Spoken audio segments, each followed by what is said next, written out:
Friends, thank you for being here today.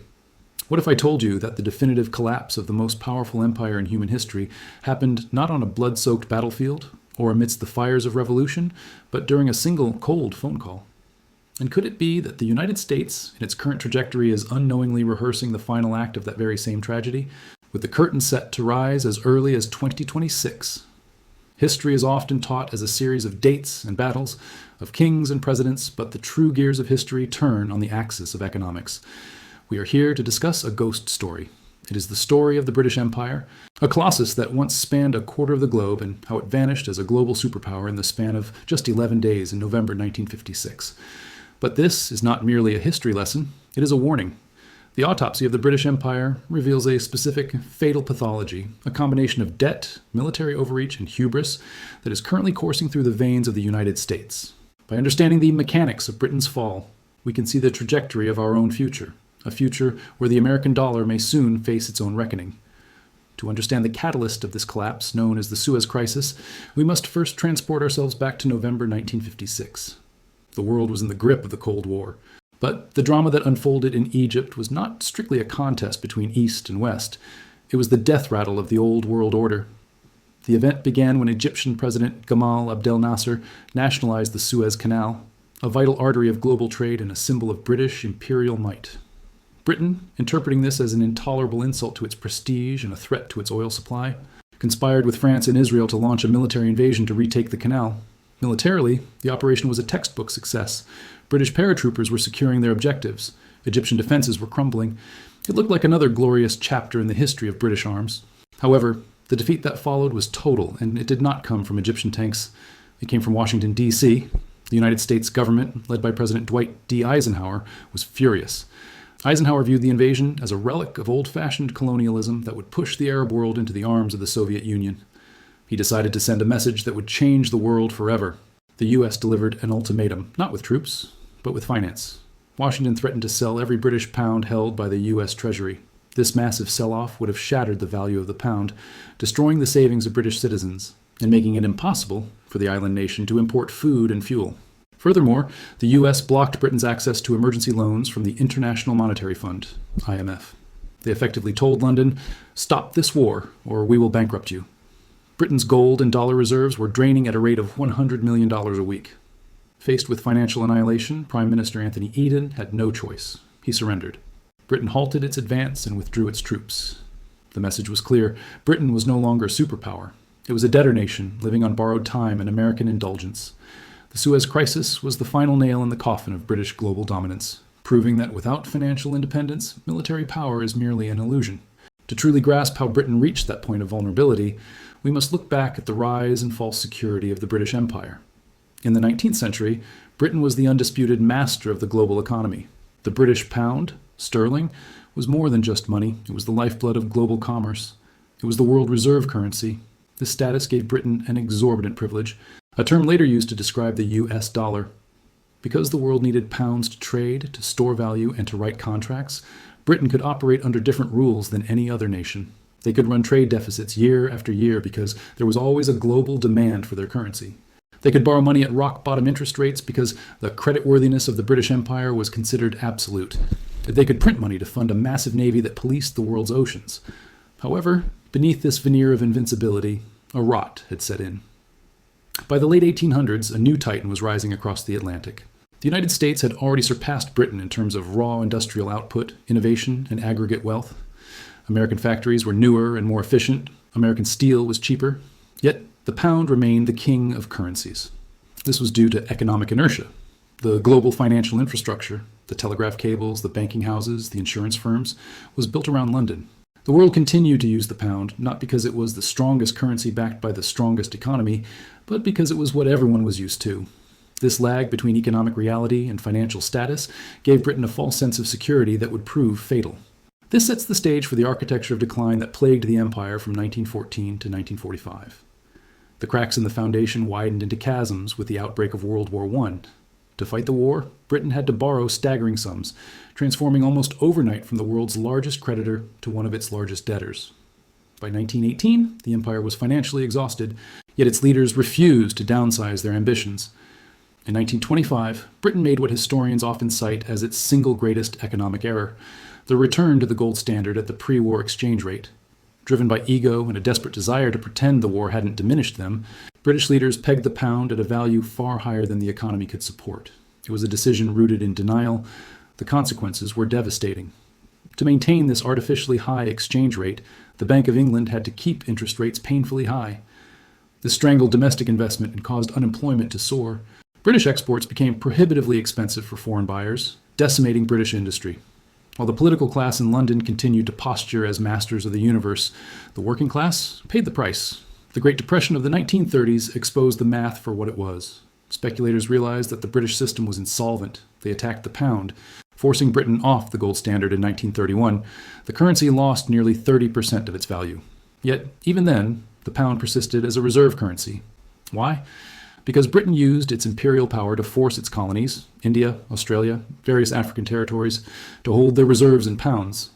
This sterling area was essentially a hostage situation, using the assets of the colonies to prop up the mother country. Then came World War II, which finished the job financially. Britain fought bravely, but the cost was astronomical. By 1945, Britain had accumulated over $14 billion in debt, a sum larger than its entire annual economic output. The empire was bankrupt, surviving only on the lifeline of American loans. And still, the denial persisted. This historical context brings us back to the specific mechanics of the 1956 collapse. The Suez Crisis was not an isolated incident. It was the moment when the accumulated decades of bad choices finally faced the reality of the ledger. When Britain launched the invasion of Egypt, they were operating on the assumption that they were still a sovereign power capable of independent foreign policy. They miscalculated the leverage of their creditors. The United States, holding the debt, held the whip hand. President Eisenhower's intervention was ruthless but clarifying. By threatening to dump the pound, he demonstrated that financial sovereignty is the prerequisite for military sovereignty. Britain's foreign reserves began to hemorrhage. The Bank of England warned the Prime Minister that the country was days away from defaulting on its international obligations. The choice was stark: keep the Suez Canal and lose the economy, or save the economy and lose the empire. Britain chose the latter. The humiliation was total. It revealed that, for decades, Britain had been living a lie, pretending to be a superpower while relying on someone else's credit card. Now, we must turn the mirror toward ourselves to examine the American parallel and how we are repeating the cycle. The similarities between the British Empire of the mid-20th century and the United States of today are not merely similar, they are nearly exact. We are following the same playbook, step by tragic step. Let us look at the debt. After World War II, Britain's debt-to-GDP ratio was over 200%. Today, America's debt-to-GDP ratio is approaching 120% and climbing vertically. We added over $2 trillion to the national debt in a single year. We are running budget deficits during peacetime that would usually be associated with major wars. Consider the military overreach. Just as Britain maintained a global garrison it could no longer afford, the United States today spends more on defense than the next 9 countries combined.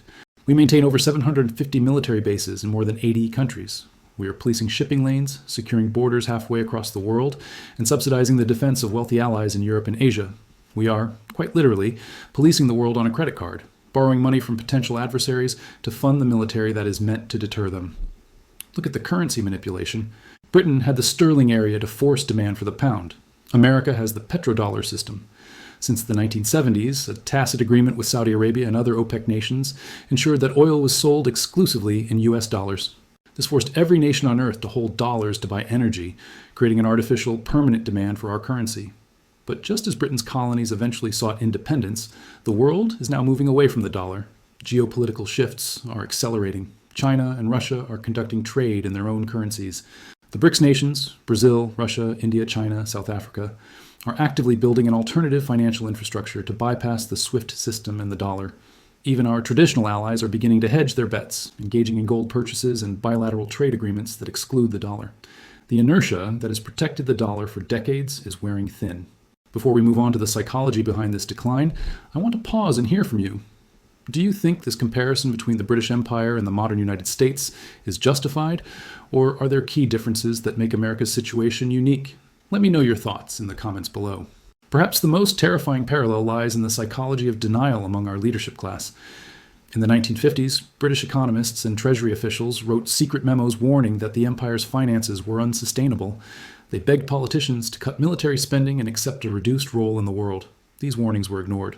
Politicians preferred to campaign on promises of greatness rather than the hard truth of austerity. They believed that because they were Britain, the rules of math did not apply. We see the exact same ego trap in Washington today. The Congressional Budget Office, CBO, the Federal Reserve, and private sector analysts issue report after report warning that our fiscal path is catastrophic. Yet, Congress continues to pass trillion-dollar spending packages. Presidents from both parties refuse to touch entitlement reform. We justify this negligence with appeals to American exceptionalism. We tell ourselves that because we won the Cold War, because we put a man on the moon, because we are the indispensable nation, we will never face a reckoning. We believe we are too big to fail. History teaches us that nothing is too big to fail. If the current trends continue, we face a looming crisis, and projections for 2026 paint a grim picture. The CBO estimates that by that time, or shortly thereafter, interest payments on the national debt will exceed $1 trillion annually. Let that sink in.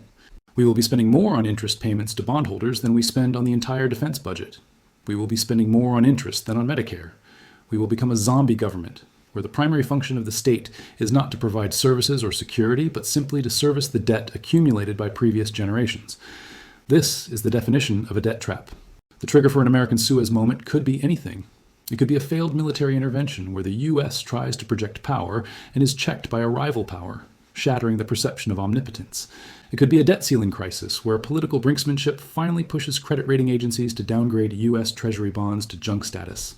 It could be the failure of financial sanctions, where the U.S. tries to cut a country off from the dollar, and that country simply shrugs and continues trading in yuan or gold, proving that the dollar weapon is no longer lethal. When Britain's fall came, the transition from gradual decline to sudden collapse took 2 weeks. America has been eroding its foundation since we left the gold standard in 1971. We have been living beyond our means for 50 years. When the dam breaks, the flood will be instant. To fully appreciate the speed at which this unraveling is occurring, we must examine a specific, recent catalyst that has accelerated the timeline: the weaponization of the financial system. This is the critical variable that makes our situation even more volatile than Britain ADS in 1956. For decades, the global dominance of the dollar rested on a tacit agreement of neutrality. Countries held dollars not just because they were valuable, but because they were safe property rights that were respected regardless of political disputes. However, in recent years, Washington has crossed a Rubicon. By freezing the central bank reserves of sovereign nations and cutting adversaries off from the SWIFT banking system, the United States sent a chilling message to the rest of the world. Your money is yours only if we agree with your politics. This weaponization of the dollar has shattered the trust that underpins the entire global financial order. It has forced neutral nations, countries like India, Brazil, Saudi Arabia, and even long-standing allies, to ask a dangerous question: what if we are next? This fear is driving a frantic rush toward hard assets. Just as Britain tried to force its colonies to hold pounds to prop up its value, the U.S. is trying to force the world to adhere to a dollar-based order that no longer serves their interests. But unlike the colonies of the 1950s, today's emerging powers have options. We are witnessing a historic pivot from faith-based currency to commodity-based value. Central banks around the world are buying gold at the fastest pace since record-keeping began in 1950. Why? Because gold is the only reserve asset that is not someone else's liability. It cannot be frozen, sanctioned, or printed into worthlessness by a foreign government. This accumulation of gold is effectively a vote of no confidence in the U.S. dollar. It is the financial equivalent of building a bunker before a storm. Furthermore, we are seeing the emergence of a shadow economy that operates completely outside the purview of the U.S. Treasury. The petro-yuan is rising to challenge the petrodollar. When Saudi Arabia considers accepting Chinese currency for oil, it is not merely a trade deal. It is a geopolitical earthquake. It signifies the end of the monopoly that has allowed America to export its inflation to the rest of the world for 50 years. This brings us back to the British parallel. Britain believed the sterling area would last forever because the colonies had nowhere else to go. They were wrong. The moment an alternative appeared, the system collapsed. Today, the alternatives are being built in real time.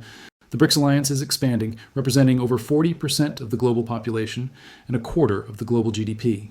They are not just forming a club, they are building a lifeboat. They are creating payment systems, development banks, and trade agreements specifically designed to function without the dollar.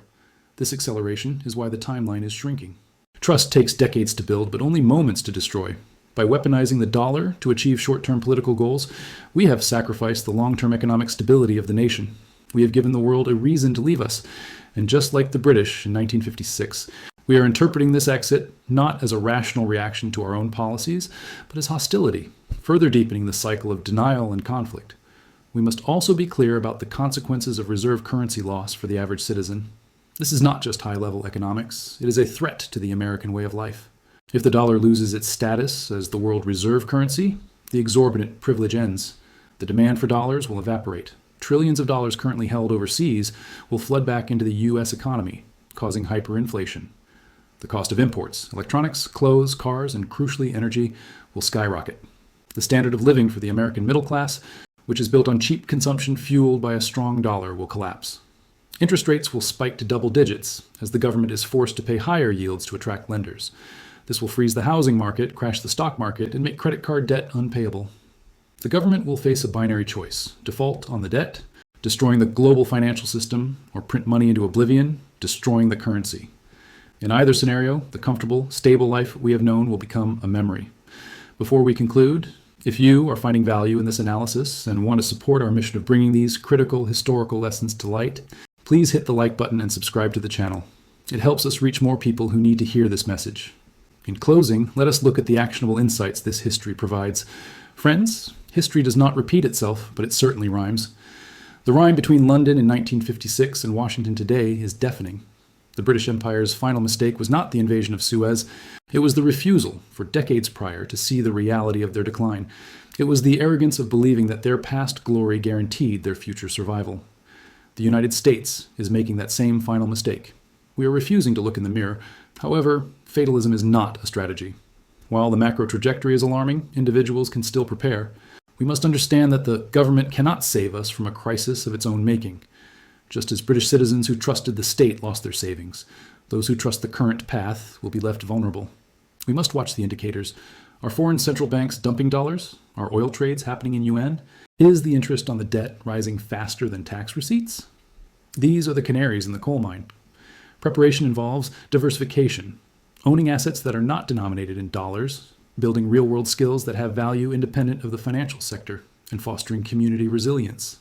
The sun set on the British Empire because it ran out of money and ran out of friends. The sun is setting on the American economic empire for the same reasons.